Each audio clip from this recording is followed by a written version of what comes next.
জানেন কি ব্যারিস্টার সুমনের পাশে যে মেয়েটিকে দেখতে পাচ্ছেন, এই মেয়েটি আসলে কে? চলুন আমরা জেনে নিই এই মেয়েটি মূলত কে। এ হলো পিয়া জান্নাতুল, বাংলাদেশের একজন মডেল, অভিনেত্রী এবং সেই সাথে একজন আইনজীবী। 2007 সালে মিস বাংলাদেশ প্রতিযোগিতায় বিজয়ী হয়েছিলেন এই পিয়া জান্নাতুল। 2008 সালে কর্মজীবন শুরু করেন র্যাম্প মডেলিং এর মাধ্যমে। 2012 সালে রেদওয়ান রনি পরিচালিত চোরাবালি সিনেমার মধ্য দিয়ে চলচ্চিত্র জগতে অভিষেক হয় তার। 2015 সালে গ্যাংস্টার রিডেন্স নামক আরো এক সিনেমায় দেখা যায় তাকে। সে হলো আমাদের এই পিয়া জান্নাতুল।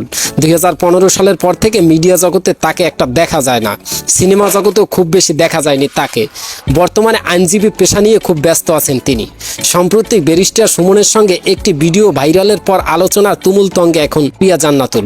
বর্তমানে তিনি নাকি নিপীড়িত নির্যাতিত মানুষের পক্ষে ন্যায় বিচার নিশ্চিত করার জন্য মাঠে নেমেছেন। যাই হোক, তিনি ব্যারিস্টার সুমনের সাথেই আছেন। পিয়া জান্নাতুলের এই ভিডিওটা দেখে যারা যারা ক্রাশ খেয়েছিল তারা তোমরা কোথায়? পিয়া জান্নাতুলের একটি বাচ্চাও আছে, কিন্তু সেটা তোমাদের জানতে হবে। যাই হোক, এই অসভ্য জগৎ ছেড়ে তুমি সুন্দর জীবনে এসেছো, এজন্য তোমাকে অনেক অনেক ধন্যবাদ। যে যে ছেলেরা তাকে দেখে ক্রাশ খেয়েছিল, তোমরা কি তার আইডিটা পেতে চাও? তাহলে তোমরা পিয়া জান্নাতুল লিখে ফেসবুকে গিয়ে সার্চ করো, তাহলেই তার ফেসবুক পেজটাকে পেয়ে যাবা। সেখানে মেসেজ করে তাকে তোমার ভালোবাসার কথা জানিয়ে দিতে পারো। পিয়া জান্নাতুলকে অনেক অনেক ধন্যবাদ, কারণ সেই অসভ্য জগৎ ছেড়ে দেখা যায় ভালো জগতে পদার্পণ করেছে। তার অনেক ইচ্ছা ছিল সে একজন আইনজীবী হবে, শেষমেশ সে কিন্তু সেই আইনজীবী হয়ে দেখিয়েছে। এই ভিডিও দেখার পর তোমার যদি ইচ্ছা হয় তুমি পিয়া জান্নাতুলের সাথে দেখা করবে, তাহলে সংক্ষেপে একটা বুদ্ধি তুমি আমার কাছ থেকে শিখে নিতে পারো। তুমি সংক্ষেপে মানুষের সাথে মারামারি ঝগড়াঝাটি করে দেখা যায় বিভিন্ন ভাবে 2-4টা মামলা খেয়ে তারপর তুমি চাইলি সেই মামলা পিয়া জান্নাতুলের মাধ্যমে তুমি লড়তে পারো।